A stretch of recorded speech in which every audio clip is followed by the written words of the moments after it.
मेरे लिए काफ़ी चैलेंजिंग रहा है मामला।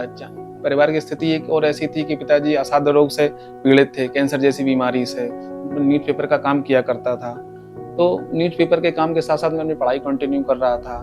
नवनीत बेटा खूब 4 बजे उठते थे। 4 और नवनीत ने बहुत संघर्ष किया है। खाने को टाइम था, ना सोने को टाइम था।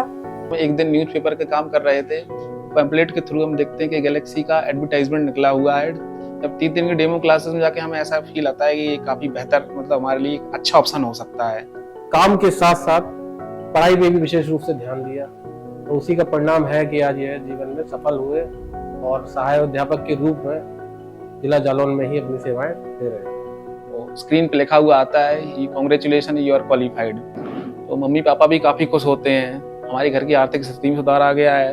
यह एक काम न्यूज़पेपर वाला समझते थे और कहीं ना कहीं वो हमको आज टीचर समझने लग गए हैं। जमीन पर बैठकर क्यों आसमान देखता है, पंखों को खोल, जमाना सिर्फ उड़ान देखता है। लहरों की तो फितरत है शोर मचाने की, मंजिल उसी की होती है जो नजरों में तूफान देखता है। जालौन के आज उस घर में चलते हैं जहां एक संघर्ष ने अपने सफलता को पाया। सर, मेरा नाम नवनीत है, मैं उरई में रहता हूँ। मैं राहुल कुमार गौतम, नवनीत का बड़ा भाई। नवनीत के बारे में जहाँ तक इनकी शुरुआती एजुकेशन है वो जवाहर नवोदय विद्यालय उरई से ही हुई। उसके पश्चात इन्होंने ग्रेजुएशन कंप्लीट किया। इनकी सोशल एक्टिविटी जो है वो काफ़ी सकारात्मक थी। इनके जो दोस्तों का सर्कल था और जो मोहल्ले में जो लड़के थे, इन लोगों के साथ उनका उठना बैठना था, वो काफ़ी अच्छी संगति थी। इसको लेकर कभी कोई शिकायत का मौका घर वालों को तो नहीं मिला है। देखिए सर, मैं जब स्टूडेंट था तो मैं पढ़ाई के साथ साथ अपनी घर की परिवार की जिम्मेदारियों का भी निर्वहन कर रहा था। मैं सुबह उठकर न्यूज़पेपर का काम किया करता था। दिनचर्या जो है इनकी कुछ इस प्रकार से थी कि सुबह यह 4 बजे के आसपास उठते थे और हमारे पास पूरे उरई शहर का अमर उजाला का डिस्ट्रीब्यूशन नेटवर्क है, एजेंसी है, जिसको यह पिताजी के बीमार पड़ने के बाद पूरी तरीके से संभालते थे। पैरेलली ये इसके साथ साथ निरंतर अपनी पढ़ाई पे भी फोकस्ड रहते थे। नवनीत बेटा खूब 4 बजे उठते थे। 4 और नवनीत ने बहुत संघर्ष किया है। 4 बजे पेपर का भी काम किया है। हाँ, पेपर के बाद फिर आके घर में पढ़ते थे। अब नौकरी लग गई तो स्कूल भी जाने लगे। अरे कुछ ना पूछो, ना खाने को टाइम था, ना सोने को टाइम था। पूरे दिन ही उनको वो रहता था, बिजी रहता था। मेरे लिए काफ़ी चैलेंजिंग रहा है मामला। मेरे परिवार की स्थिति एक और ऐसी थी कि पिताजी असाध्य रोग से पीड़ित थे, कैंसर जैसी बीमारी से। दूसरी ओर उनका काम, घर की जिम्मेदारी और फिर इसके साथ साथ हमें पढ़ाई करना था। तो ये कहीं ना कहीं हमारे लिए एक बहुत बड़ा क्वेश्चन था। इस क्वेश्चन से निपटने के लिए मेरे में एक ही मतलब आया कि जहन की कि मैं घर पर रहकर तैयारी करूं। इसके लिए मेरे लिए एक बेहतर विकल्प के रूप में गैलेक्सी क्लासेस थी, जिसका डेमो हम एक दिन न्यूज़पेपर के काम कर रहे थे। पैम्फलेट के थ्रू हम देखते हैं कि गैलेक्सी का एडवर्टाइजमेंट निकला हुआ है 3D डेमो क्लासेस, जिसमें टेट की तैयारी के लिए उन्होंने डेमो क्लासेस के बारे में बता रखा था कि 3 दिन की। तो मुझे लगा कि एक बेहतर विकल्प है जहां हम अपना काम कर सकते हैं और क्लासेस भी ज्वाइन कर सकते हैं और घर की परिवार की जिम्मेदारियां भी देख सकते हैं। पढ़ाई की बात रही जहाँ तक, वो हमेशा मैं उन्हें मोटिवेट करता था। उन्होंने जब मुझे बताया कि भैया मैं टीचिंग की मैं प्रोफाइल में जाना चाहता हूँ, तो मैंने इन्हें गाइड किया और इन्हें जो अपने स्तर से जो सुझाव हो सकते थे वो दिए। पॉजिटिवली इन्होंने उन चीज़ों को लिया, निरंतर प्रयास करते रहे। तो मैं सुपर टेट की तैयारी के लिए एडमिशन ले लेता हूँ गैलेक्सी क्लासेस में, जहाँ पर टीचरों का बहुत सहयोग रहता है और हमें प्रॉपर एक प्लानिंग मिलती है पढ़ाई को लेकर।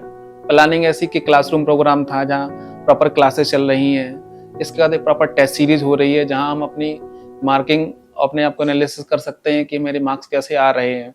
कहीं ना कहीं अगर मेरे मार्क्स कम आ रहे हैं तो इसको लेकर हम प्रॉपर गाइडेंस अपने टीचर्स के साथ डिस्कस करके ले लेते थे कि इस पर्टिकुलर सब्जेक्ट में मेरे मार्क्स कम आ रहे हैं तो इसको कैसे इम्प्रूव किया जाए। तो ये सारी चीज़ें हमें एक सिंगल प्लेटफॉर्म पे मिली। तो कहीं ना कहीं जब हम उरई में रह के हमने गैलेक्सी क्लासेस ज्वाइन की ना, तो गैलेक्सी क्लासेस का सीन ऐसा रहा कि हमारे टारगेट को उन्होंने कन्फाइंड कर दिया एक सिस्टमेटिक प्लानिंग के साथ। उसके लिए हमें ज़्यादा मतलब एफर्ट नहीं लगानी पड़ी कि हमें अच्छे से अच्छा मटेरियल तलाशना है। हमें सारा अच्छा मटेरियल, टेस्ट सीरीज, क्लासरूम, सब चीज़ एकदम प्रिपेयर मिला पहले ही से। बस हमारा एक ही काम था कि हमें बहुत अच्छा से अच्छा अपना टाइम पढ़ाई में डेडिकेट करना है। जिस दिन मेरा रिजल्ट आया उस दिन की बात मैं आपको बताता हूँ। मैं थोड़ा सरप्राइज होता हूँ, इंटरनेट पे जाके अपना रिजल्ट चेक करता हूँ तो स्क्रीन पे लिखा हुआ आता है कांग्रेचुलेशन यू आर क्वालिफाइड। तो मैं अंदर से मतलब मेरे को इतनी बहुत अच्छा फील आता है कि मैं सिलेक्शन हो गया हूँ असिस्टेंट टीचर की वैकेंसी के लिए। मैं तुरंत जाके अपने पेरेंट्स, मम्मी पापा को बताता हूँ कि मैं क्वालिफाई कर गया हूँ।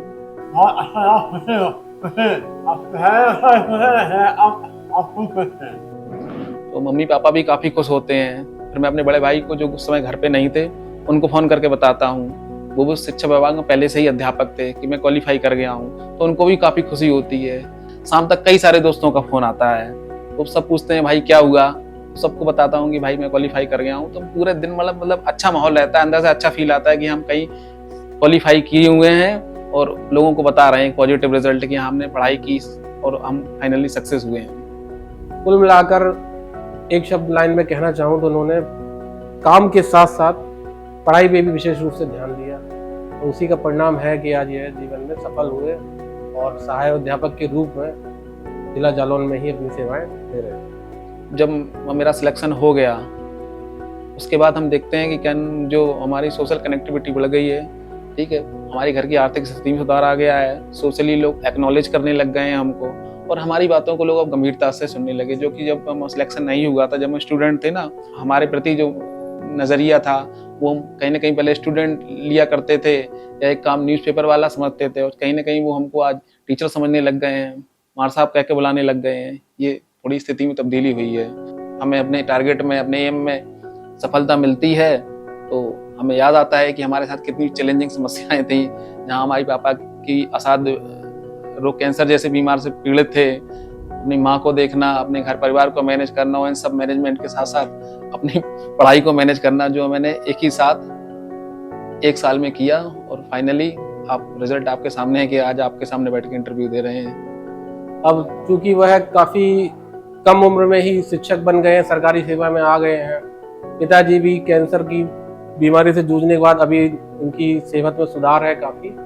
मैंने भी प्राइमरी स्कूलिंग अपनी प्राइमरी स्कूल से की है, सरकारी स्कूल से पढ़ के फिर आगे की एजुकेशन 6 to 12 सरकारी स्कूल में चयनित हुआ हूँ। तो अब उसी विद्यालय में पढ़ाने के लिए पहुँच गया हूँ। तो ये अपने आप में कहने की हर्ष का विषय रहता है कि जहाँ से मैं निकला हूँ वहीं अपनी सेवा देने के लिए पहुँच गया हूँ। तो मन में रहता है कि जो चीज़ें हम कमी महसूस हुई, उस चीज़ को हम पूरा कर सकें और अच्छा कर सकें। यार गांव के का जो परिवेश रहता है, ग्रामीण बच्चे रह सकते हैं, उनको एजुकेशन सिस्टम में एक अच्छी एजुकेशन दे सकूं, ताकि उनका भविष्य हमसे बेहतर हो सके। कि आज मैं सरकारी स्कूल में पढ़कर सरकारी अध्यापक हो गया हूं, तो वो सरकारी स्कूल में पढ़कर कुछ अच्छा कर सके अपने जीवन में, IAS PCS या देश के सम्मानित नागरिक और जिम्मेदार नागरिक बन सके।